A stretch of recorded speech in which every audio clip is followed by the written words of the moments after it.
a lot has been said about, the state of South Africa since the incarceration of former President Jacob Zuma.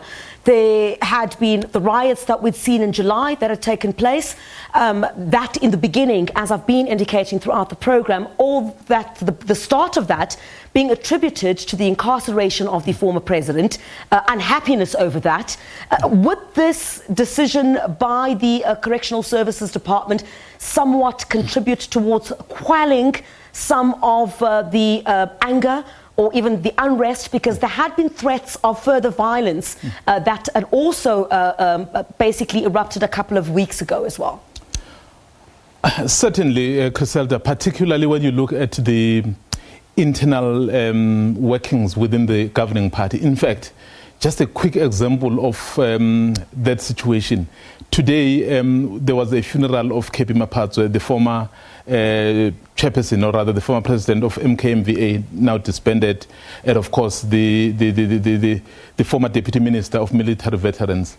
So when Gwedimandashe, who's the chairperson of the ANC, was speaking, so some of the members of the MK went and disrupted his speech. Yeah. And basically what they did there, they didn't do much, they just were in front of him, and then they sang basically the song which basically said, so we are here, but former President Jacob Zuma is in jail, so we would want to see him released. So clearly that talked about the intentions that are happening within the governing party.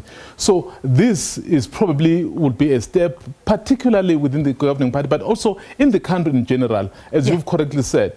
Those riots, never mind that when they spread, they took a criminal element, but they were started by the fact that former President Jacob Zuma had been jailed. Sondile Mbeche, SABC political editor, thank you very much for your insights.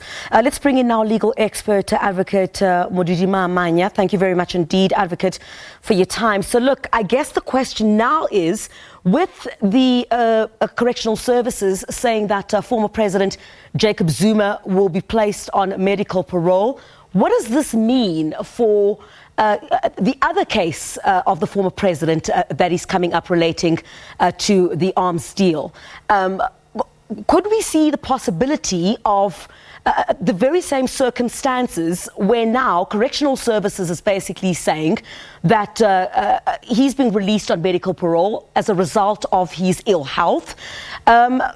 Would he be seen to be fit to stand trial in this other particular matter? Yes, good evening and good evening to your listeners. Let me clarify this. The decisions taken by the Department of Correctional Services are in terms of the Corrections Act. The matter which has been handled in the High Court regarding the arms deal is conducted in terms of the Criminal Procedure Act. Now, the act that regulates corrections makes provision for the Department of Correctional Services to release a person serving a sentence on parole, and medical is one of the three forms of parole that can be granted to a prisoner. And I think it's based on, and the law requires that it be based on a medical report of the doctor who's treating the prisoner. So in terms of the statement that they issued, they say that they received a report which on the basis whereof they took a decision to place former President Zuma on medical parole. In terms of the arms deal matter, you will recall that there's an issue about his fitness to stand trial or actually a request for a longer postponement. And the judge in the matter has ordered that a medical report be provided and that the National Prosecuting Authority is authorized to appoint a medical team to examine former President Zuma. And as far as we know, has been, and I've seen that the foundation, the Jacob Zuma Foundation, has questioned whether he should be subjected to that intrusion. But that is the subject of a court order, and I think the court will then, at the appropriate time, deal with that matter. The fact that you are on medical parole does not necessarily presuppose that you are unfit to stand trial. So the court will still have to determine whether he is fit or not to stand trial in terms of the process of the court and not based on the decisions of correctional services. All right. So what you're saying is that the current matter would have no bearing on the other issue pertaining to the arms deal, in that he can stand trial while on medical parole if found that he can. Well, what I'm saying is that obviously it's the same person and probably having the same condition. Yeah. His legal team will have to make a formal application, substantive application to the court.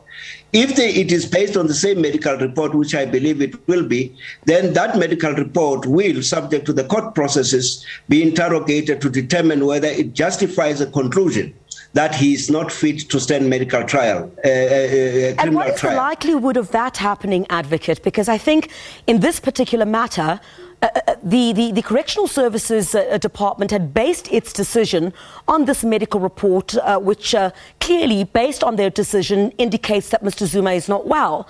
So what is the likelihood of using that very same report for this particular trial, which has been dragging on for so long?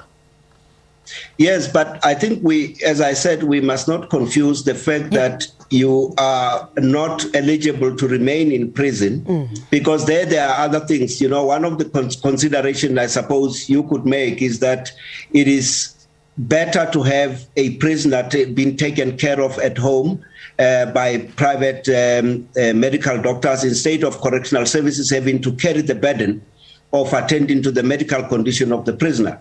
So it does not necessarily mean you are unfit to stand trial. The test for unfitness to stand trial is a matter that must be dealt with by the court which conducts the trial. So it may as well be that the same medical report may justify a release on medical parole, but may not justify or meet the threshold for an inability to stand trial.